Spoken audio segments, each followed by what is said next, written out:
14절입니다. 제가 봉독하겠습니다.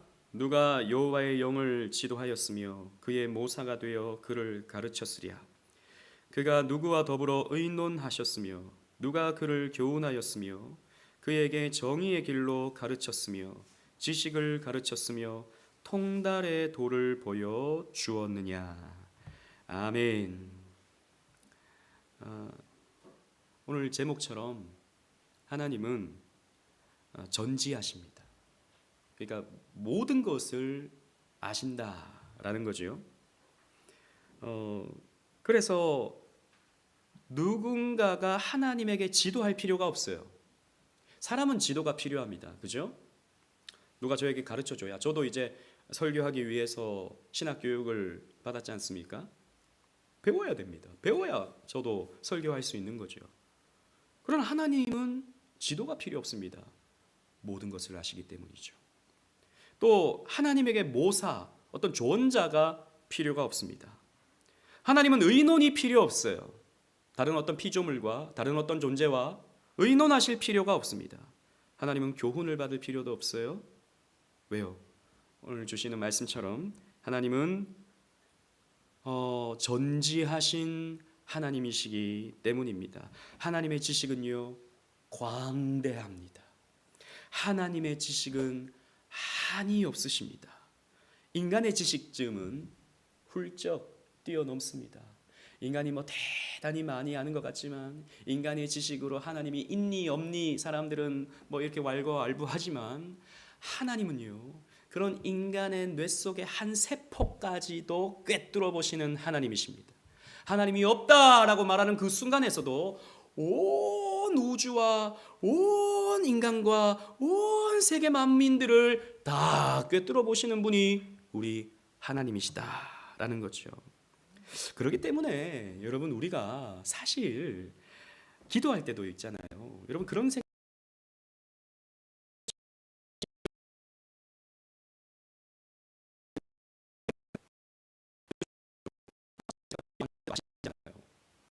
내가 하나님이 이런 일이 있고요. 그러면 하나님 다 알아 이러실 거 아닙니까? 왜 기도해야 됩니까? 이런 내용들은 사실 그냥 격가지의 내용들이에요. 그냥 서론에서 여러분들과 좀 간단히 나누려고 합니다. 기도는 우리의 갈망을요, 하나님의 의지와 나란히 놓게 만드는 하나님의 선물과도 같은 거예요. 그러니까 하나님은 물론 다 아시죠. 우리가 뭐가 필요한지 누구보다도 더 잘 아십니다. 그런데 하나님 앞에 기도함을 통해 하나님이 응답으로서 선물해 주시기를 기뻐하신다는 거죠. 우리의 기도를 받으시고 응답해 주심으로 우리와 함께 동역자로서 일하기를 기뻐하시는 하나님이시다라는 거죠. 여기서 우리가 기억해야 될 것은, 여러분, 우리 가끔씩 그럴 때가 있거든요. 기도해야 될 거 있는데 내가 이거 기도 못 해가지고 하나님이 그거 안 주시나? 이런 생각을 가끔씩 할 때가 있거든요. 예를 들자면 오늘 기도를 안 했어요. 오늘 너무 바빠서 기도를 못 했어요. 근데 오늘 중요한 그게 있어요. 근데 하나님 혹시 기억 못 하실까봐 기도 못 해가지고 조바심이 나요. 기도 못 했는데, 오늘 기도 못 했는데, 그럼 짧게라도 해야겠다. 하나님 이거 아시죠? 이렇게 기도할 수 있는 거죠. 물론 저는 그 기도 귀하다고 생각합니다. 그렇게라도 하는 게 너무 귀하다고 생각합니다.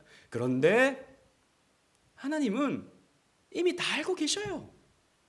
기도를 놓쳤다 하더라도, 하나하나 세세하게 못했다 하더라도 우리 주님은요, 다 알고 계십니다. 전지하신 하나님이시기 때문이죠. A.W. 토저라고 하는 목사님이 계십니다. 그분이 성령을 아는 지식이라는 책에서 이렇게 말합니다. 제가 한번 읽어볼 테니까 여러분 잘 들어보세요. 하나님은 모든 것을 완벽하게 알고 계신다. 하나님께서 새로운 것을 발견하신다는 것이 있을 수가 없다. 하나님은 새로운 것을 발견할 게 없어요. 하나님에게는 깜짝 놀랄 만한 일도 없어요. 그래서 하나님은 절대로 놀라지 않으시며 절대 감탄하지 않으신다. 그러니까 인간의 어떤 사고 속에 있는 그런 감탄, 그런 걸 말하는 게 아니다라는 겁니다. 하나님은 더 많은 정보를 원하시거나 질문하지 않으신다라고 이렇게 하나님에 대해서 설명을 했습니다. 왜요? 하나님 다 아시니까. 여러분 그러면 한 문제 내보겠습니다. 그러면 아담과 하와가 선악과를 따먹을 줄 하나님이 아셨을까요? 모르셨을까요? 답이 없습니까? 아셨을까요? 모르셨을까요? 하와가 선악과를 따먹으니까 하나님이 깜짝 놀라셔요. 이럴 줄 몰랐는데 이 녀석들이 먹지 말라 그랬는데 아이고 이를 어쩌나. 이러시는 하나님이라면 전지하신 하나님이 아니죠. 하나님은 아셨죠. 따먹을 줄 아셨죠. 그러면 왜 하나님은 하와가 선악과 따먹을 때, 아담이 선악과 따먹을 때 그냥 내버려 두셨습니까? 이게 사실 2000년 교회 역사 속에서 계속 되어지는 질문이에요. 이 전지하심이 있다면 하나님은 왜 그러면 악을 저지르도록 인간을 내버려 두시는가? 이런 문제가 발생하는 거죠. 뭐 오늘 그 얘기 하려고 하는 건 아니니까 제가 뭐 자세히 설명은 하지 않겠지만 하나님은 그 과정을 내버려 두시는 겁니다. 왜요? 인간에게 자유의지를 주심으로써 인간이 스스로 하나님을 선택할 수 있도록, 그래서 온전한 사랑을 이뤄갈 수 있도록 하나님이 만들어 가시는 거죠. 우리 새가족반 공부할 때 우리가 이거 다 배웠거든요. 아무튼 우리는 하나님의 전지하심을 염두에 놓고 다른 설명들을 우리는 해나갈 수 있는 것입니다. 제가 나중에 그런 기회가 있을 거예요. 제가 다 설명하면 여러분들이 또 이해가 될 겁니다. 하나님은 예수님께서 십자가에 달려 죽으실 것도 창세전에 다 알고 계셨습니다. 저와 여러분들이 2024년 3월 20일에 이 저녁 시간, 이 피곤한 시간에 예배하러 나오실 것도 창세전에 우리 하나님께서 다 알고 계셨어요. 그죠? 그러니까 창세전에 그러면 우리는 이 시간이 있기 전에라고 생각하지만 사실 하나님은 시간 밖에 계시죠. 시간 밖에서 이렇게 다 과거와 현재, 미래를 다 내려다보고 계십니다. 그래서 다 아시는 거예요. 이런 부분에서 우리는 여러 가지 질문들을 할 수 있지만 앞에서 말씀드린 것처럼 우리는 하나님의 전지하심을 전제해 놓고 다른 설명들을 우리는 해 나가야 된다는 것입니다. 왜냐하면 성경이 그렇게 하나님이 전지하다라고 말씀하고 있기 때문이죠. 그래서 하나님은 우리 삶의 사소한 것까지도 다 알고 계십니다. 하나님의 관심에서 벗어날 수 있는 것은 아무것도 없어요. 예수님 말씀하시죠. 마태복음 10장 30절에 너희에게는 머리털까지 다 세신 바 되었다라고 말씀하셨습니다. 여러분 제 머리털이 몇 개나 될까요? 몰라요. 저는 세어본 적도 없어요. 관심도 없어요. 주님은 아십니까? 모르십니까? 아셔요. 우리 하나님은요, 제 머리털을 일일이 세실 필요도 없습니다. 그 전지하신 능력으로 몇 개 딱 다 하신다는 거죠. 하물며 저 참새 한 마리까지도 우리 하나님의 눈에서 벗어날 수가 없습니다. 그 참새의 깃털에 달려있는 털 개수까지도 우리 주님은 다 하신다라는 거죠. 그래서 전지하신 하나님의 눈동자에서 벗어날 수 있는 것은 아무것도 없는데, 그래서 다윗이 이렇게 노래합니다. 시편 139편 12절 우리 다 같이 한번 읽겠습니다. 시작. 주에게서는 흑암이 숨기지 못하며 밤이 낮과 같이 비추이나니 주에게는 흑암과 빛이 같음이니이다. 아멘. 우리는 어두우면 못 봐요. 몰라요. 여기 뭐가 있는지, 무슨 색깔인지 몰라요. 누군지. 그런데 우리 하나님에게는 그런 게 있습니까? 없습니까? 없다라는 것입니다. 흑암이 숨기지 못합니다. 밤이 낮과 같이 비춰지게 됩니다. 우리 하나님이 계신 곳에는. 그래서 주에게는 흑암과 빛이 같습니다. 감출 수가 없어요. 인간은요, 자기를 감추고 싶어 합니다. 여러분, 우리는요, 사실 다른 사람이 나를 좀 알아주기를 바라는 마음도 있지만 또 어떤 부분은, 나의 약점적인 부분은, 혹은 내가 실수한 것에는 사람들이 모르기를 바라요. 그죠? 그리고 내 안에 있는 악함이 있거든요. 여러분, 우리 다 그런 게 있습니다. 착하게 살아요. 근데 내 안에는 악함이 있어요. 그런 것들을 사람들이 좀 몰라주기를 바란다는 거죠. 들키면 이제 부끄럽거나 민망해서 그 사람과 관계를 할 수가 없죠. 여러분 옛날에 뭐 그런 분들 굉장히 많았습니다. 뭐 투시의 은사를 가진 뭐 목사님 혹시 얘기 들어보셨습니까? 그러니까 마음을 꿰뚫어 본다는 거죠. 오늘 이거 먹고 왔죠? 탁 맞춘다는 겁니다. 집사님 오늘 밥 먹고 왔죠? 쌀밥 먹고 왔죠? 뭐 이렇게 뭐 그냥 하는 말이지만 뭐 했던 거 탁탁 맞추는 그런 목사님들이 한때 유행했어요. 한 80년대, 90년대 막 영 이런 말 하면 좀 안 되는데 영빨이 좋은 목사님들 그런 경우가 있었어요. 제가 학생 때였나? 아무튼 제가 섬기던 교회에서 어떤 분이 갑자기 은혜를 팍 받았어요. 그러니까 교회 안 다니시던 분인데 교회 처음 왔는데 갑자기 막 은혜를 받은 거예요. 근데 이게 정말 신기해요. 저도 잘 모르겠어요. 이런 부분에 있어서. 근데 이분이 갑자기 히브리어 방언이 터지는 거예요. 히브리어. 여러분 히브리어 있잖아요. 그분은 신학교에 가본 적도 없어요. 그분은 뭐 다른 것 해본 적도 없어요. 근데 제가 그때 제가 신학교를 다닐 때였나? 히브리어를 조금 알고 있을 때였어요. 진짜 하더라니까요. 막 성경을 히브리어로 술술술술술술 막 하더라니까요. 그리고 자기가 사람의 마음이 보인다는 거예요. 그분 앞에 가기가 좀 민망하더라고요. 아이고 내 마음을 보면 안 되는데 저 교회에서 굉장히 칭찬받는 사람이었는데 그때 전도사님이었나? 전도사님 마음이 시커멓습니다. 이러면 큰일 나는 거잖아요. 숨기고 싶은 게 있죠. 여러분 사실 하나님이 전지하시다라고 하는 게 한편으로는요 우리가 좀 무섭습니다. 그죠? 생각해 보세요. 내가 적어놓은 일기장을 누가 본다고 생각해 보십시오. 끔찍하잖아요. 싫잖아요.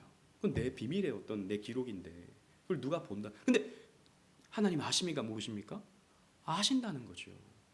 다 지켜보시고 어떤 마음인지 다 지켜보시고 뭘 하는지 다 지켜보시고 모르겠어요. 우리 에스더는 방 안에서 뭘 하는지 아빠가 늘 이렇게 지켜보고 있다고 생각하면 좋겠어요, 싫겠어요? 싫을 것 같아요. 우리 아빠는 나에게 너무 관심이 많구나. 우리 아빠는 나를 이렇게 사랑하는구나. 이렇게만 생각되지 않을 거예요. 아빠 관심 좀 끄세요. 팍 닫을지도 모르겠어요. 그건 뭐 에스더뿐만 아니라 다 마찬가지입니다. 근데요, 여러분 하나님이 모든 것을 아신다라고 하는 이 사실이 우리를 두렵게 한다는 것이죠. 그래서 아담도 죄를 짓고 나서 하나님이 에덴 동산에 임재하니까 어떻게 합니까? 숨어버립니다. 그리고 자기의 어떤 수치를 어떻게 하죠? 나뭇잎으로 가립니다. 그게 인간입니다. 숨기고 싶어요. 수치를 숨기고 싶어요. 하나님이 모든 것을 아신다. 그럼 하나님 대단하시구나 싶기도 하지만 한편으로는 불편한 거죠. 그런데 여러분 이 사실을 기억해야 됩니다. 하나님의 전지하심과 관련해서 가장 놀라운 사실은 하나님이 우리를 속속들이 알면서 우리를 너무너무나도 사랑하신다라는 거예요. 여러분 우리 아이들도 있죠. 우리 유은이 유건이 누가 유은이 유건이를 제일 잘 알까요? 하나님이 제일 잘 아시죠. 그런데 하나님은 뭐 제외하고 인간 중에서 누가 제일 잘 알까요? 엄마가 제일 잘 알아요. 뭐 저도 좀 알지만 근데 제가 애들한테 뭐 어떻게 하잖아요. 그러면 우리 사모님이 그렇게 하지 말라고. 얘 이거 싫어한다고. 뭐 그럴 때가 가끔씩 있어요. 아빠들은 잘 몰라요. 그죠? 아빠들은 원래 좀 관심이 좀 덜해요. 우리 박 집사님은 잘 모르겠지만 보통 좀 그렇습니다. 근데 엄마가 제일 잘 아는데 아이의 장점도 알지만 아이의 약점도 제일 잘 알죠. 하지만 그것이 아이에게 해가 됩니까? 엄마가 아이를 너무 잘하는 게 아이는 좀 불편할 수 있어요. 아이는 왜 이렇게 엄마가 나를 신경 쓰나 할 수 있어요. 그런데 그게 해가 되는 것입니까? 그게 어릴 때는요. 좀 지나친 관심 같아. 날 좀 그냥 내버려 두세요 하는데 나중에 좀 철이 들면 어떻게 되죠? 그게 너무 고맙죠. 그게 너무 감사하죠. 그게 얼마나 큰 사랑인지 알게 되는 거죠. 하나님도 똑같다는 것입니다. 하나님이 우리를 아신다는 것은 우리를 간섭하기 위해서가 아니에요. 하나님은 우리를 그냥 내버려 두십니다, 사실. 왜? 우리를 존중하시기 때문에. 우리의 판단과 우리의 결정을요, 우리 하나님은요, 존중하십니다. 그래서 내버려 두세요. 우리를 사랑하시기 때문에 우리의 결정을 존중하세요. 하나님은 우리를 억지로 끌고 가지 않으세요. 그러니까 아담이 선악과 따먹으러 갈 때 하나님이 갑자기 뻥 하고 나타나서 이놈 자식 그러면서 아담의 팔을 비틀고 가! 밀어버리시는 그런 하나님이 아니라는 것이죠. 하나님은 아담을 사랑하시기 때문에 진정한 사랑을 받고 주고 하고 싶으시기 때문에 그냥 존중하십니다. 그 결정을. 사랑하기 때문이죠. 그래서 구약을 보면 하나님은 이스라엘 백성들의 죄를 알지만 사랑과 자비로 그들에게 말씀을 주십니다. 호세아 2장 19절 말씀 우리 다 같이 읽겠습니다. 시작. 내가 내게 장가들어 영원히 살되 공의와 정의와 은총과 긍휼이 여김으로 내게 장가들며 진실함으로 내게 장가들리니 내가 여호와를 알리라. 아멘. 이 말씀은요, 호세아 선지자를 통해서 하나님이 해주시는 말씀인데 내가 너희를 안다 하는 겁니다. 내가 너희를 누구보다도 잘 안다. 이 앞에 내용들은 다 너희가 범죄했다 이런 내용이에요. 그런데 뭐라고 말씀하십니까? 그럼에도 불구하고 내가 너희들에게 장가들겠다라고 말씀하십니다. 내가 너희와 결혼하겠다라고 말씀하십니다. 우리의 모든 죄를 알매도 불구하고요. 호세아 선지자 이 책을 읽어보면 고멜이 굉장히 부정한 여인이잖아요. 그러니까 사창가에 들락날락거리는 정말 좀 추한 여인이지 않습니까? 그러함에도 불구하고 호세아 선지자는 끝까지 이 고멜을 찾아오고 데리고 오고 사랑해 주죠. 하나님의 사랑을 대변해 주는 겁니다. 알아요. 그럼에도 불구하고 우리를 버리지 아니하십니다. 우리 하나님께서는 말이죠. 얼마나 사랑하셨는지 우리의 죄를 알면서도 당신의 아들을 희생해서 우리의 죄를 씻으시기까지 우리를 사랑하신다라는 것입니다. 그래서 하나님은 모든 것을 아세요. 그런 차원에서 이것이 우리에게 은혜가 되는 겁니다. 그러므로 우리는요, 쓸모없는 위선을 버려야 됩니다. 하나님의 눈을 피할 수 있는 비밀 장소란 없어요. 우리가 아무리 내 마음을 숨기려고 해도 하나님을 숨길 수는 없습니다. 사람은 속일 수 있어요. 목사님은 속일 수 있어요. 서로는 속일 수 있어요. 그런데 하나님은 속일 수 없습니다. 초대교회의 바나바는요, 자신의 모든 재산을 헌금해서 사람들에게 존경을 받았습니다. 와, 바나바 대단하다. 어떻게 자기 재산을 다 팔아서 사도들에게 헌금하나? 그 사도들은 교회 지도자들이니까 교회에 헌금하나? 존경을 받았습니다. 그러니까 어떻게 합니까? 아나니아와 삽비라가 자기의 밭을 팝니다. 그런데 다 바치려니까 아까워요. 아니, 반만 바쳐도 충분한데 사실 여러분 반이 어딥니까? 반만 바쳐도 너무 많이 하는 건데. 그런데 이제 다 바치는 것처럼 이렇게 헌금을 했던 거죠. 나도 존경받고 싶어. 나도 교회에서 와 아나니아, 와 삽비라 이런 소리 듣고 싶으니까. 그런데 하나님 아십니까? 모르십니까? 아십니다. 베드로가 이렇게 말합니다. 사도행전 5장 4절에 땅이 그대로 있을 때에는 내 땅이 아니며 판 후에도 내 마음대로 할 수 없느냐? 어찌하여 이 일을 내 마음에 두었느냐? 다 같이 읽겠습니다. 시작. 사람에게 거짓말한 것이 아니요 하나님께로다. 아멘. 그러니까 존경받고 싶어가지고 다 전재산 바치는 것처럼 이렇게 하니까 그거 사람 속이는 거 아니고 하나님 속이는 거다라고 베드로가 하나님께서 주시는 지식 가운데 말했던 것이죠. 하나님을 속일 수 없습니다. 베드로는 속일 수 있어요. 다른 사도들은 속일 수 있습니다. 그런데 하나님을 속여서는 안 돼요. 그래서 우리가 여기에서 받을 수 있는 교훈은 뭐냐? 우리는 하나님 앞에서 외식할 필요가 없다라는 것입니다. 있는 모습 그대로 우리는 있는 모습 그대로 하나님 앞에 나아가면 됩니다. 여러분, 아무리 겉으로 보기에 그럴싸해 보이는 종교적인 거칠애라 할지라도 우리는 사람을 속일 수는 있지만 하나님을 속일 수는 없는 것입니다. 때로는 이런 위선자들이 교회, 우리 교회는 잘 모르겠습니다만 아무튼 경건치 않은 자들이 마치 하나님 앞에서 자신의 죄를 안 들킨 것처럼 잘 살아가는 이런 모습들을 우리는 가끔씩 보죠. 위선자들이 그래서 교회에서도 인정받고 또 죄를 지은 사람들이 벌 받지 않고 그냥 잘 사는 것 같이 살아가는 그런 모습들을 볼 때가 있습니다. 그럴 때 우리는 하나님 모르시나? 이런 생각을 할 때가 있어요. 저 사람 위선자인데 하나님 어떻게 저 사람이 존경받게 하십니까? 어떻게 지도자가 되게 하십니까? 하나님 저 악한 사람을 왜 그냥 내버려 두십니까? 하나님 못 보십니까? 내가 이렇게 보는데 왜 하나님 못 보십니까? 라고 이렇게 생각할 때가 있다는 것이죠. 그런 부분에서 다윗은요 이렇게 시편에서 노래하고 있는 것을 볼 수 있습니다. 제가 쭉 읽고 10절 11절은 우리 다 같이 읽겠습니다. 여호와 앞에 잠잠하고 참고 기다리라.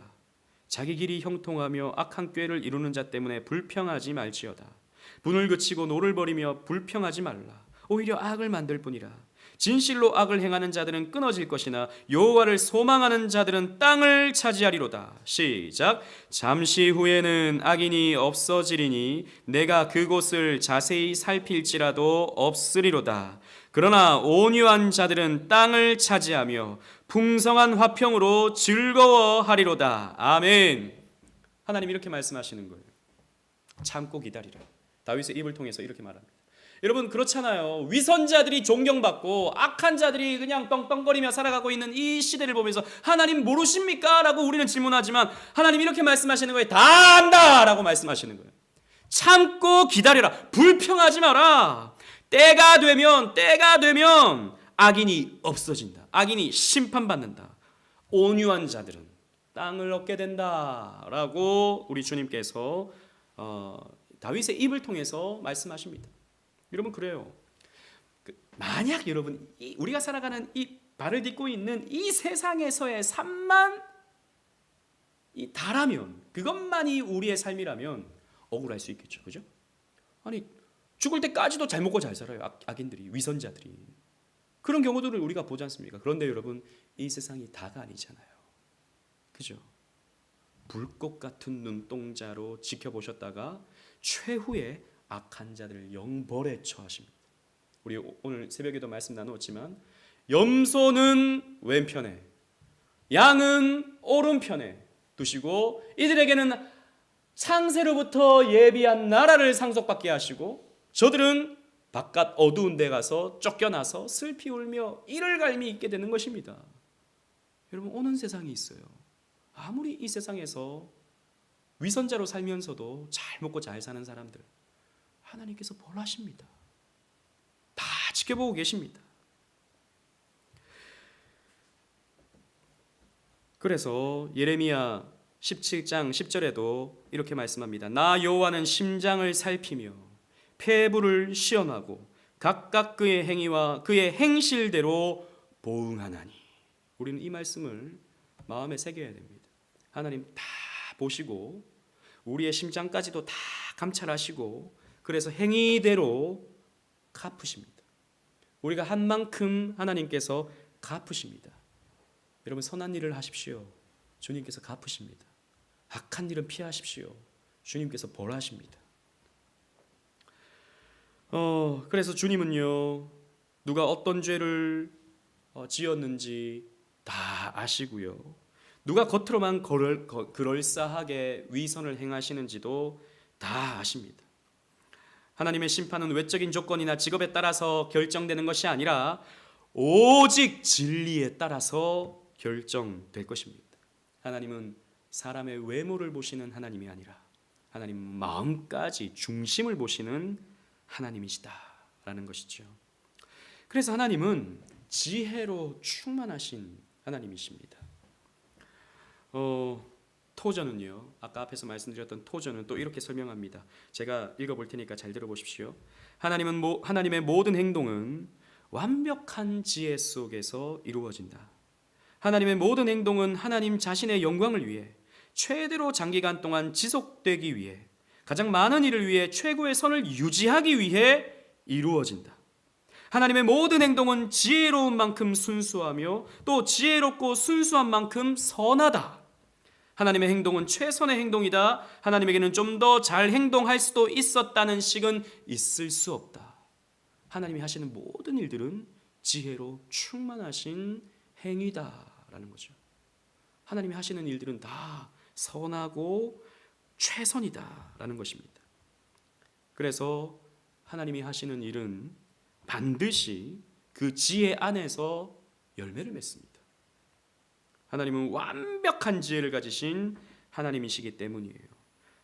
그런데 어리석은 자들은, 구속받지 못한 사람들은 하나님의 지혜를 어리석게 여긴다라는 것입니다.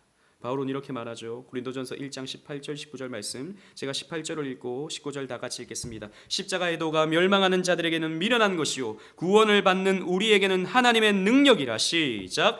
기록된 바 내가 지혜 있는 자들의 지혜를 멸하고 총명한 자들의 총명을 패하리라 하였으니. 아멘. 여러분, 지혜로운 자들은, 정말 지혜로운 자들은 하나님의 말씀 속에서 하나님의 능력을 봅니다. 아, 답이 이거구나. 그렇지, 내가 하나님께로 돌아가는 거지. 그렇지, 내가 말씀에 온전히 순종하는 거지. 그게 안 되기 때문에 내 삶에 문제가 찾아왔지. 이렇게 깨닫습니다. 근데 어리석은 사람들은 성경 보면요, 이렇게 살다가는 바보 되지, 이렇게 살다가는 망하지, 목사님 설교대로 살다가는 큰일 나지 이렇게 말합니다. 여러분, 인간의 지혜는요 타락했습니다. 그래서 결함이 많아요. 아담이 선악과를 따먹자 말자 지식과 감정과 의지, 전인격이 다 오염돼 버렸습니다. 그래서 인간의 지식이라는 것은 언제나 한계에 부닥칠 수밖에 없어요. 그래서 여러분, 신기하지 않습니까? 이렇게 발전된 세상인데, 이렇게 살기 좋은 세상인데 사람들은 다 죽겠다 그래요. 사람들 다 힘들다 그래요. 이상하지 않아요? 아니, 정치인들은 늘 우리에게 다음에 저를 뽑아주시면 앞으로 더 나은 세상을 만들겠다고 그렇게 매 선거 때마다 말하는데 오히려 세상은 더 시끄러워요. 그죠? 세월호 사태가 그렇게 사람들에게 충격을 주고 안전 이러면서 제도들을 바꾸어 가는데 여전히 곳곳에는 사건과 사고들이 이어집니다. 인간의 지식은 한계가 있어요, 여러분. 대단한 것 같지만 오류투성입니다. 그러므로 여러분, 우리 인생의 답은 하나님께 있습니다. 지혜로우신 하나님께 있어요. 하나님이 알려주셔야 됩니다. 특히 하나님에 대해서도 우리 스스로 하나님은 이런 분일까? 하나님이 저런 분일까? 우리가 스스로 하나님을 추측해서는 안 됩니다. 그게 뭐죠? 이계명을 어기는 거예요. 하나님은 형상으로 만들지 말라 그랬지 않습니까? 하나님은 영이신데 어떻게 형상으로 만듭니까? 그럼 사람들이 상상해서 고안해서 만들어야 되는 거예요. 하나님을 고안해내지 말라는 겁니다. 하나님을 상상해서 추상해서 만들어내지 말라는 것이죠. 그게 이계명을 이해하는 것이죠. 그래서 우리가 하나님을 아는 방법은 성경을 통해서입니다. 성경 계시를 통해서만 하나님 이런 분이구나 라고 하는 것을 알아야 된다는 것이죠. 근데 하나님을 알면 어떻게 되죠? 나를 알게 돼요. 그렇죠? 나를 알게 됩니다. 내가 어떻게 살아야 되는지, 내가 누군지, 이런 것을 우리는 성경을 통해서 하나님을 알아감으로써 알게 되는 것입니다. 여러분, 오늘날 사회가 점점 더 자기중심적으로 이제 가게 되죠. 그러니까 저도 참 이런 부분이 어려운 게 있어요. 이런 부분이 어렵습니다. 뭐냐면 요즘 청년들에게 이 직장 생활을 하잖아요. 직장 생활을 하는데 이직이 굉장히 많아요. 요즘 청년들에게는. 뭐 하다가 중간에 그만두고, 뭐 하다가 중간에 그만두고. 물론 저는 뭐 그럴 수 있다고 봅니다. 그런데 어떤 생각을 갖고 있냐면 내가 제일 좋아하는 게 뭔가, 내가 제일 잘할 수 있는 게 뭔가, 이걸 끊임없이 찾아요. 찾는 거 필요해요. 저는 그걸 찾았으면 좋겠습니다. 그런데 여러분, 그것도 한계가 있는 거예요. 그죠? 우리 여기 대부분은요, 그냥 하다 보니까 그 일을 하는 거예요. 대부분 하다 보니까 그 일을 하게 되고, 하다 보니까 그 평생 하는 거예요. 근데 평생 하다 보니까 살게 되는 거고, 자식 키우고 나름대로 이렇게 먹고 살고 다 사는 거예요. 그죠? 그러면서 또 감사함이 있고 기쁨이 있는데, 요즘 젊은이들은 내가 제일 잘할 수 있는 게 뭔지, 내가 제일 하고 싶은 게 뭔지, 왜 어릴 때부터 그런 교육을 받으니까 필요해요. 근데 그게 과한 거예요. 이걸 해보니까 별로 재미가 없어. 힘들어. 그러니까 그만. 저거 해보니까 처음에 괜찮았는데 한 세 달이 위기잖아요. 3달 지나니까 힘들어. 또 그만. 그러다 보니까 평생 뭐 찾고 찾다가 그냥 나이 먹어버리는 거예요. 여러분, 정말 중요한 건요, 내가 선택하는 게 아니라 그랬죠. 그죠? 정말 중요한 것은 내가 선택하는 게 아니에요. 대한민국에 태어나고 싶어서 태어났습니까? 아니요. 태어나 보니까 대한민국이에요. 내 이름 얼마나 중요합니까? 내가 지었습니까? 아니요. 부모님이 지어줘가지고, 아니면 할아버지가 지어줘가지고 그 이름이 된 거예요. 정말 중요한 것은 주어지는 겁니다. 저는 직업도 마찬가지라고 봐요. 소명입니다. 하나님의 부르심이 있는 거예요. 어쨌든 그런 것도, 제가 이 말씀을 드리는 것은, 오늘날 그런 세상 심리학의 어떤 사실 그런 말을 누가 했냐면 니체가 얘기했거든요. 신을 죽여버리고 네 살고 싶은 대로 살라. 그 말한 니체가 네가 제일 잘하는 것, 네가 제일 좋아하는 것 선택하고 살아라, 이렇게 말했거든요. 이런 니체의 철학이 오늘날 곳곳에 퍼지면서 그렇게 사는 게 가장 행복한 삶이라고 착각하게 만드는 거죠. 그게 다 필요 없다는 건 아닙니다. 그러니까 자기를 몰라요, 사실. 세상의 삶으로 우리는 나를 모릅니다. 내가 뭘 제일 잘하는지, 내가 뭘 잘할 수 있는지, 내가 좋아하는 게 뭔지 지금도 잘 몰라요. 중국집 가면 짬뽕을 먹어야 될지, 짜장면을 먹어야 될지, 볶음밥을 먹어야 될지 잘 모르겠어요. 누가 좀 얘기해 줬으면 좋겠어요. 오늘 이거 먹자고. 단순한 것도 우리는 선택하기가 쉽지 않습니다. 그러니까 우리는 성경을 통해서 내가 어떻게 살아야 되는지를 알아야 된다는 거죠. 세상 말에 귀 기울이지 말고. 그게 복음입니다. 우리는 복음을 통해서 알아야 돼요. 골로새서 2장 3절 말씀 다 같이 읽겠습니다. 시작. 그 안에는 지혜와 지식의 모든 보화가 감추어져 있느니라. 아멘. 예수님에게는, 복음에는 모든 지혜와 지식의 보화가 감추어져 있습니다. 어리석은 사람은 성경 보면 따분하죠. 그러나 지혜로운 사람은, 성령 받은 사람은 성경을 보면, 오늘 내가 이렇게 살아야겠구나, 내가 오늘 인내하며 살아야겠구나 라고 하는 것을 깨닫게 된다는 것입니다.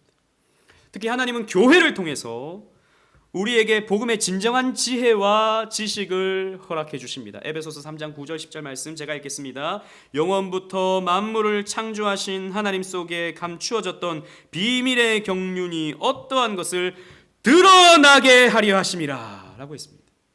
앞에 있는 내용들이 교회에 대한 내용들이거든요. 그러니까 교회가 선포하는 복음을 통해서 하나님이 여러분들이 어떻게 살아야 될지를 가르쳐 주시는 거예요. 드러나게 하시는 거예요. 그래서 여러분, 이 수요밤 예배에 참여하시는 것이 너무 중요합니다. 왜요? 지금 여러분들이 어떻게 살아야 될지, 내일을 어떻게 준비해야 될지 지금 여러분 하나님으로부터 배우고 있는 거예요. 목사님이 설교하는 거잖아요. 제가 뭐 갖고 설교합니까? 성경 가지고 설교하지 않습니까? 그래서 하나님은 우리에게 이 교회를 통해서 우리에게 하나님의 지식을 우리들에게 주고 있는 거예요. 그래서 이 시간이 너무 귀한 겁니다. 스탠클레어 퍼거슨은 아까 이 에베소서 3장 9절 말씀, 여기 보면 드러나게 하려 하심이라, 이 말씀을 어떻게 해설하냐면, 이 드러나는 것이 헬라어로 포티조라는 말인데, 이 말은 수많은 색깔을 의미하는 단어예요. 그러니까 하나님의 경륜이 어떠한 것인지 수많은 색깔로 드러나게 하신다. 이런 의미가 있어요. 그래서 포커스는 이렇게 말합니다. 하나님의 지혜는 무지개처럼 균형이 잡혀 있으며 아름답고 다양하다. 하나님은 단순한 흑백으로 장면들을 꾸미지 않으시며 하나님의 백성을 다루시는 놀라운 지혜를 보여주기 위해 천국의 팔레트에서 과감한 색깔을 사용하신다라고 했어요. 말이 좀 어렵지만 그러니까 다양한 방법으로 다양한 내용으로 우리가 어떻게 살아가야 되는지 또 어떻게 우리가 하나님의 지식을 얻게 되는지 교회를 통해서 알려주신다라는 것입니다. 그래서 우리는 이 하나님의 지혜를 배움으로써 이 하나님의 지식을 배움으로써 이게 하나님이 나에게 주신 말씀이구나. 내가 이렇게 고민했던 것이 여기 이렇게 답이 있구나 라는 것을 알게 하심으로써 우리를 기쁘게 하시죠. 여러분 그런 적 많지 않습니까? 내가 그것 때문에 막 고민하고 있었어요. 그런데 그 고민을 마치 목사님이 아는 것처럼 어느 날 막 설교 시간에 막 얘기를 하는 거예요. 있습니까? 없습니까? 그런 경험들이 없나 봐요. 없을 수 있어요. 근데 간혹 그럴 때가 있거든요. 마치 하나님이 나에게 주시는 말씀 같다. 이게 여러분 은혜거든요. 이게 하나님의 영광을 보는 것입니다.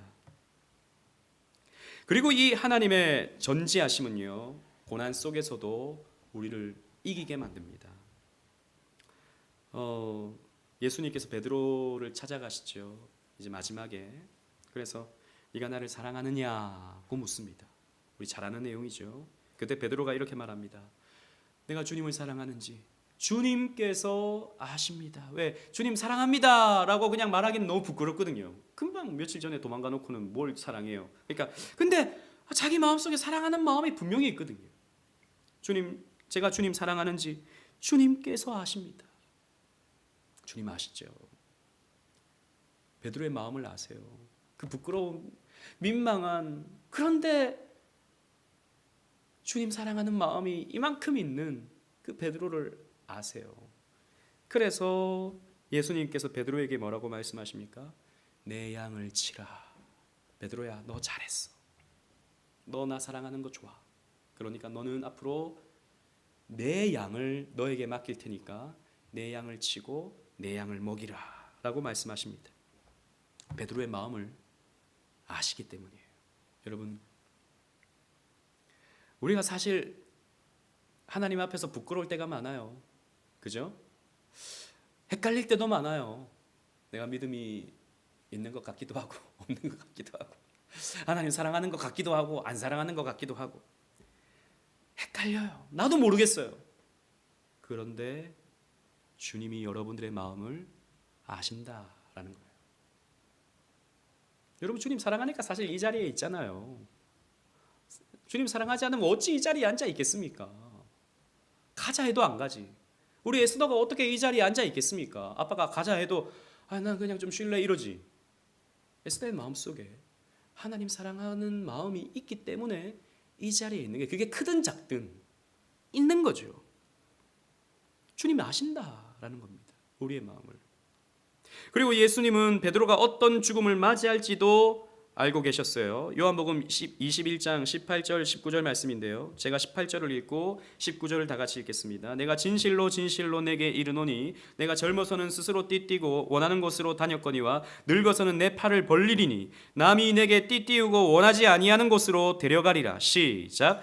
이 말씀을 하심은 베드로가 어떠한 죽음으로 하나님께 영광을 돌릴 것을 가리키심이라. 이 말씀을 하시고 베드로에게 이르시되 나를 따르라 하시니. 아멘. 베드로야, 너는 젊었을 때는 스스로 띠띠우고 스스로 이렇게 네 원하는 대로 갔지만 이제 앞으로는 이후로는 내가 너를 묶어서 내가 너를 끌고 갈 거야. 앞으로 베드로가 어떻게 살지 말씀해 주십니다. 미래를 말씀해 주십니다. 게다가 베드로가 어떻게 죽을지에 대해서도 말씀해 주시죠. 너는 어떠한 죽음으로 하나님께 영광을 돌릴 거야. 이렇게 말씀해 주십니다. 이 예수님의 이 전지하심 때문에 베드로는 용기를 얻었습니다. 그렇구나. 나는 죽음으로 하나님께 영광 돌리는구나. 라고 생각하고 그 이후에 베드로의 모습을 보면 굉장히 용감하게 담대하게 나아가는 것을 볼 수 있죠. 그래서 예수님 전하다가 옥에 갇혔을 때 너 다시는 너 복음 전하지 마라고 하니까 베드로가 뭐라고 말합니까?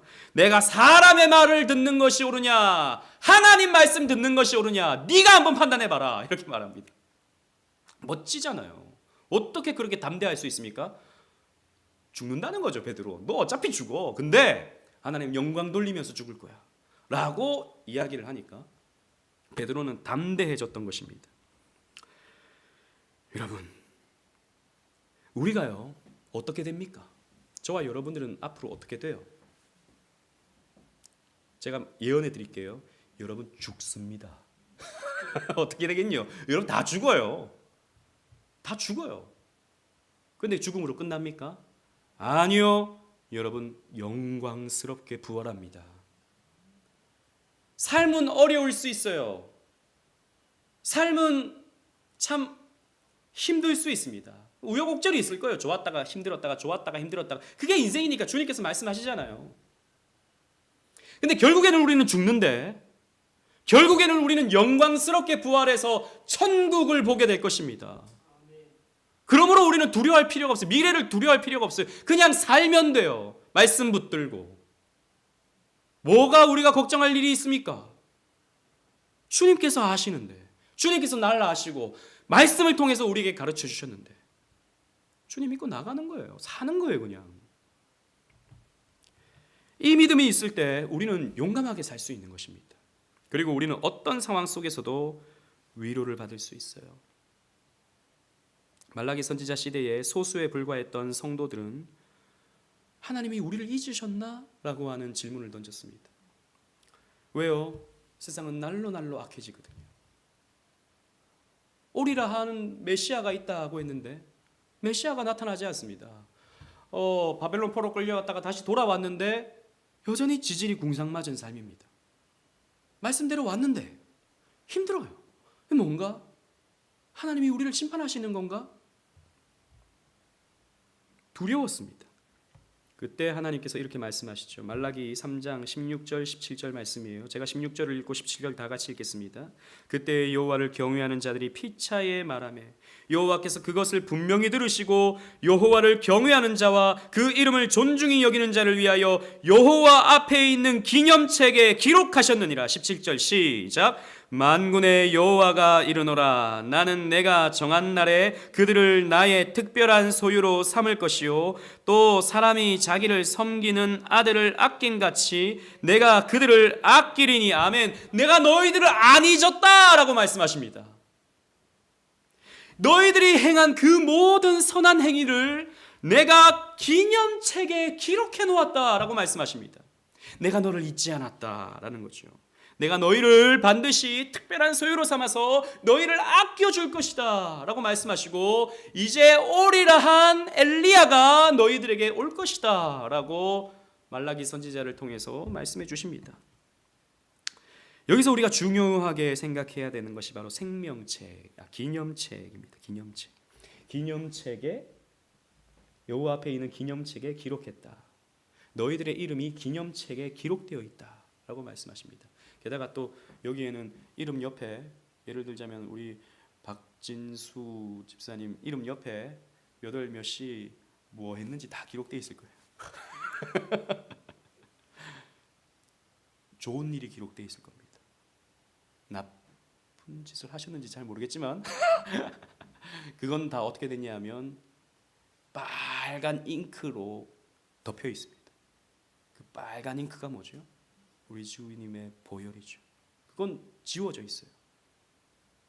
선한 일들만 기록되어져 있습니다. 우리 주님께서 그걸 보십니다. 그런데 생각해 보세요. 전지하시다면서요. 예수님이 왜 기념책에 기록해 놓으십니까? 우리 하나님께서 왜 기념책에 기록해 놓으십니까? 전지하신 하나님이 다 기억해서 너 그때 그거 했잖아. 내가 다 알아. 해주시면 되는데 왜 기념책에 기록하십니까? 여러분 이것은요 하나님을 위해서가 아니라 우리를 위해서죠. 오늘 새벽에 여러분 말씀 기억하시죠? 오른편에 있던 양들이 뭐라고 말합니까? 우리가 언제 그런 일을 행했습니까? 우리가 언제 주께서 줄이실 때 먹을 것을 주었고 목마르실 때 마실 것을 주었고 옥에 갇혔을 때 돌아보았습니까? 우리는 그거 했던가요? 우리가 잊어먹기 때문입니다. 작년 이맘때 착한 일 뭐 하셨습니까? 우리 설집사님, 우리 김명훈 목사님 3년 전에 착한 일 뭐 하셨어요? 기억하시면 대단한 거예요. 그죠? 우리도 기억 못합니다. 주님께서는 다 기억하고 있어요. 다 써놓으셨어요. 너가 그때 이거 한 거 내가 다 기록해놔. 너 이거 했었지. 우리는 언제 그랬습니까? 라고 하는데 우리 주님께서 다 알려주십니다. 그리고는 그만큼의 상급을 우리들에게 주시는 것이죠. 그래서 다윗도요 이렇게 말합니다. 시편 56편 8절 다 같이 읽겠습니다. 시작. 나의 유리함을 주께서 계수하셨사오니 나의 눈물을 주의 병에 담으소서. 이것이 주의 책에 기록되지 아니하였나이까. 아멘. 좋은 일뿐만 아니라 우리가 주를 위해서 수고한 것까지도 다 기록해 놓으십니다. 다윗이 얼마나 많이 도망을 다녔습니까? 유리했다. 그러니까 도망 다녔다 이 말이죠. 왜요? 말씀대로 하려고 하다가 그런 어려움을 당하게 되는 겁니다. 눈물을 많이 흘렸어요. 다윗도 얼마나 서럽고 얼마나 힘들었겠습니까? 눈물을 병에 담을 만큼이나 눈물을 많이 흘렸다라는 것이죠. 그런데 그 수고, 그 눈물의 수고를 주의 책에 기록했다라고 말씀하고 있는 것입니다. 여러분들의 수고를 주님께서 하십니다. 주님 다시 오실 때 2024년 3월 20일 오후 7시 30분에 내가 너가 여기서 예배 드린 거 안다 이렇게 하신 거예요. 예배 드린 게 뭐 대수인가? 대수죠. 얼마나 귀합니까? 우리의 수고를 아십니다. 때로는 외로울 때 말씀 붙잡고 기도한 그것을 우리 주님께서 아십니다. 때로는 시험에 들어서 다 포기하고 싶을 때 그래도 말씀 붙잡고 힘을 내어서 하나님께로 나아오셨던 여러분들의 그 과정들을 우리 주님께서 아십니다. 다 아십니다. 전지하시기 때문이죠. 이것이 우리에게 위로가 된다는 것입니다. 여러분, 우리 그런 거 있잖아요. 착한 일 좀 했으면 좀 누가 좀 알아줬으면 하잖아요. 착한 일 좀 하면 선한 일 했을 때 누가 좀 알아줬으면 좋겠잖아요. 그런 거 있잖아요. 우리 또 그 여자분들 또 이렇게 집에서 아이들 챙기고 뭐 또 일도 해야 되고 뭐 엄청 고생스럽잖아요. 근데 남편이 혹은 뭐 주변 사람들이 아이고 힘들지, 아이고 고생했다 하면은 좀 위로가 되잖아요. 근데 뭐 다 하는 거지 뭐. 다 고생 자기 혼자 하나? 막 이렇게 하면은 화가 나는 거잖아요. 그죠? 근데 사람들이 다 알아주진 않죠. 근데 그때 막 내가 이만큼 했다고 하면 좀 그렇잖아요. 주님께서 아신다는 거죠. 결론은 주님께서 우리의 모든 상황을 아시고 우리를 위로하십니다. 너의 눈물병에 담긴 그 눈물을 안다 라고 우리 주님께서 말씀하십니다. 이것이 우리에게 위로가 된다는 것이죠. 말씀을 맺겠습니다. 오늘 결론은 영국 혼란기에 살았던, 그러니까 청교도 혁명 17세기에 영국에서 일어났던 그 잉글랜드 내전이죠. 그때 올리버 크로멜의 조언자였던 리차드 백스터라는 청교도가 있습니다. 리차드 백스터는 그 이후에 올리버 크로멜이 죽고 찰스 2세가 왕이 되자 이제 지명수배가 됩니다. 하나님의 말씀을 성공회식으로 전하지 않고 성경 가지고 그냥 있는 그대로 개혁파식으로 설교를 했다는 이유만으로 80세의 나이였던 이 리차드 백스터가 감옥에 갇히게 됩니다.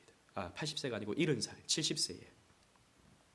그때 70살이면 할아버지 중에 할아버지예요. 그때 70살이면. 근데 감옥에 갇힌 거예요.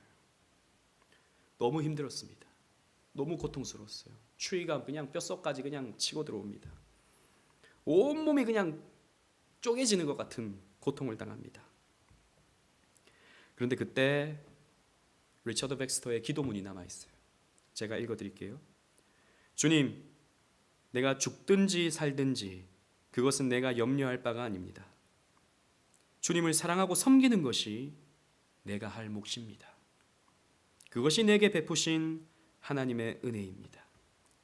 만약 좀 더 오래 살 수 있다면 나도 더 기쁩니다. 왜냐하면 더 오랫동안 순종할 수 있기 때문입니다.